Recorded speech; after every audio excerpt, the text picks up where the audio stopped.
안녕하세요. 돈 되고 도움 되는 꿀팁 정보를 정확하고 알기 쉽게 전달해주는 생활의 꿀팁입니다. 나만의 시간을 챙기며 인생의 여유를 찾기에 40은 이루고 60은 좀 늦은 감이 있는 것 같습니다. 55세부터 천천히 남들 눈치 보지 않고 내가 좋아하는 것들의 팬의 지도를 그리며 시간을 기획한다면 남은 인생의 절반은 행복한 시간을 보내지 않을까요? 오늘 말씀드릴 이야기는 50대 이후 시간을 잘 써야 합니다 라는 주제로 은퇴를 준비하시는 분들과 이미 퇴직은 하셨지만 인생 후반의 삶에 대하여 고민하고 계시는 분들에게 55부터 시간을 다시 쓰는 중입니다 라는 책을 소개하려고 합니다. 이 책은 우리 중장년들이 인생 후반의 시간을 잘 기획하고 잘 쓰는 법에 대한 구체적인 방법을 담고 있어서 인생 후반을 고민하거나 준비하고 있는 분들이라면 이 책을 한번 읽어보시라고 추천해봅니다. 바쁘신 분들은 마지막 부분에 따로 정리를 좀 해놓았으니까 마지막 부분이라도 꼭 보시기 바랍니다. 돈 받고 하는 책 광고는 아닙니다. 저는 사실 신장암이라는 건강 문제 때문에 남들보다는 좀 일찍 40대 초반에 일기 직업의 은퇴를 경험했습니다. 은퇴를 할 때 자발적 은퇴도 하지만 대부분의 분들이 비자발적 은퇴를 하듯이 저도 역시 비자발적 은퇴였습니다. 좀 더 정확히 말씀드리자면 광퇴를 당했습니다. 그런데 저의 경우와는 좀 다르게 친구들을 보면 50대 전후에 슬슬 은퇴를 시작해서 55세부터 본격적으로 은퇴를 하기 시작했습니다. 이렇게 본다면 저는 매를 좀 일찍 맞은 셈이죠. 제가 신장암으로 인해서 은퇴를 할 때만 하더라도 죽을지 살지도 모르는 극박한 상황이었기 때문에 경황도 물론 없었고 준비 또한 전혀 안 되었기 때문에 무척 고생을 했습니다. 좀 편하게 말씀드리자면 아주 개고생을 했습니다. 그러나 지나고 보니까 매를 좀 일찍 맞은 것 같아서 결과적으로는 남은 인생에서는 잘 된 것 같습니다. 혹시 지금 은퇴를 준비하면서 인생 후반을 고민 중이라면 저희 경우처럼 준비 없이 은퇴하여 고생하지 마시고요. 직접적이건 간접적이건 준비를 좀 해두셨으면 합니다. 통계청에서 발표한 우리나라 평균 은퇴 연령은 49세입니다. 아마도 저같이 예상치 못한 일들로 평균 연령을 까먹은 사람이 제법 있나 봅니다. 그러나 이 평균 연령 49세는 경험한 분들을 제외하고는 대부분의 분들은 에이 이렇게 좀 부정할 것 같습니다. 그러나 55세쯤 되면 좀 다르게 받아들일 겁니다. 저희 친구들을 보더라도 50대 초반에는 여유가 좀 있고 은퇴를 잘 실감하지 못했는데 55세가 넘어가면서부터는 실질적으로 고민을 하기 시작했습니다.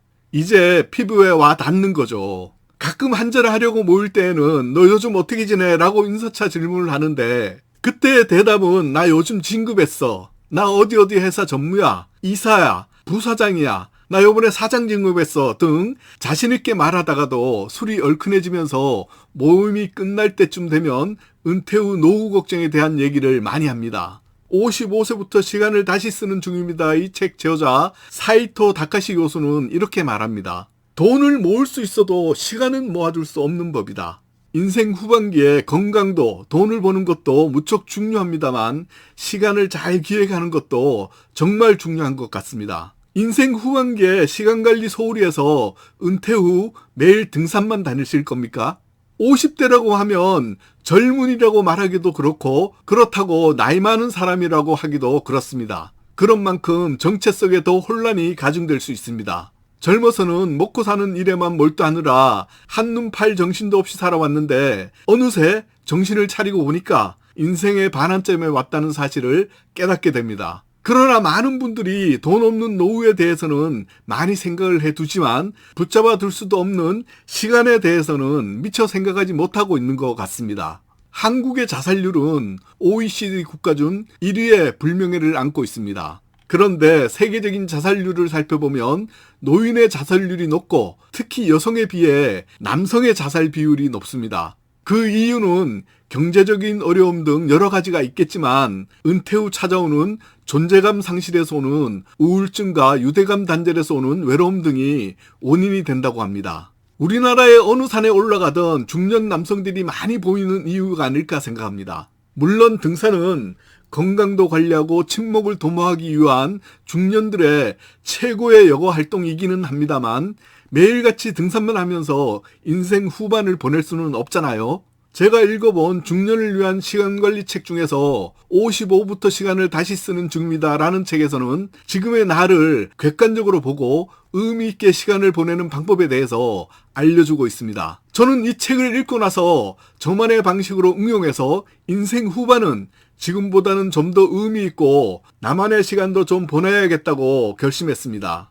한 심리학자는 중년의 시기는 사회적, 심리적, 신체적 자원이 절정에 이르는 시기이기 때문에 노년의 우울증과 외로움을 달래기 위해서는 50대부터 준비해야 한다고 합니다. 인생의 절반쯤 오면 나를 짓누르던 부양의 짐을 내려놓고 오로지 나를 위한 자유의 시간을 기획하기에 적기라고 말하고 있습니다. 55부터 시간을 다시 쓰는 중입니다 라는 책 내용을 잠시 소개해 보자면요. 이 책은 일, 교양, 인간관계라는 세 가지 주제로 시간의 문제를 다루고 있는데 인생 후반의 시간을 잘 기획하고 잘 쓰는 법을 알려줍니다. 간단히 말씀드려보자면 첫째, 더는 평가에 연연하지 않는다. 정년까지 회사를 다닐 수 있다면 더없이 좋겠지만 살다 보면 뜻대로 되지 않는 일도 많고 예상치 못한 외부 환경에 따라 큰 변화가 찾아올 수 있음을 이야기하고 있습니다. 이 책에서는 이때 일에 대한 생각을 다시 해볼 필요가 있다고 말합니다. 대단한 업적을 세웠던 이렇다 할 업적이 없던 상관없습니다. 55세라는 나이는 지금까지 살아온 인생에 감사하면서 사회에 공헌한다는 마음가짐으로 일한다면 더없이 만족한 시간을 보낼 수 있음을 말해줍니다. 둘째, 55세 이후부터는 취미와 교양에 실컷 몰두한다. 그동안 하지 못했던 새로운 일이나 취미를 발견할 수 있는 시기라고 말해주는데 55세 이후부터는 내가 평소에 좋아했던 것들에 관한 것을 그려봄으로써 새로운 취미를 발견할 수 있다고 합니다. 55세가 되어 에너지가 바닥났다고 한탄하기보다는 회사라는 부담에서 벗어나 모두 본다는 마음으로 활기차게 사는 방법이 낫다는 것을 알려줍니다. 셋째, 잡담력으로 침묵을 도모한다. 커뮤니케이션을 전공한 사이토 다카시 교수는 잡담이야말로 중년 남성들에게 꼭 필요한 기술이라고 말하는데 나이가 들어서도 관계가 중요하기 때문에 어느 누구와도 30초 이상의 대화를 나눌 잡담 능력이 있다면 소외되지 않고 건강한 관계를 맺을 수 있음을 말합니다. 특히 우리나라 중년 남자분들, 아내분들이 속 터져 죽겠답니다. 마지막으로 정리를 한번 해보자면 55부터 시간을 다시 쓰는 중입니다. 책은 55의 시간은 달라져야 한다고 말하고 있습니다. 하나, 더는 평가에 연연하지 않는다. 둘, 취미와 교양에 실컷 몰두한다. 셋, 잡담력으로 친목을 도모한다. 그리고 50대 이후의 시간은 내가 원하는 대로 일의 우선순위를 정하고 주도적으로 시간을 기획하고 의미 있는 시간을 보내야 한다는 것을 알려줍니다. 또한 사회에 공헌하는 시간, 새로운 취미를 발견하고 교양을 쌓아 나가는 시간, 공통의 관심사를 갖고 있는 친목 모임을 보내는 시간 등 인생 후반의 시간을 어떻게 잘 보낼 것인지 구체적인 방법을 제시하고 있습니다. 55부터 나를 위한 시간이 시작됩니다. 55부터는 늙어가는 나이를 세지 말고 시간을 다시 기획하기를 조언드립니다. 오늘 생활의 꿀팁이 준비한 이야기는 여기까지입니다. 저는 다음 영상에서 더 좋은 내용으로 또 인사드릴게요. 끝까지 함께 해주셔서 감사합니다.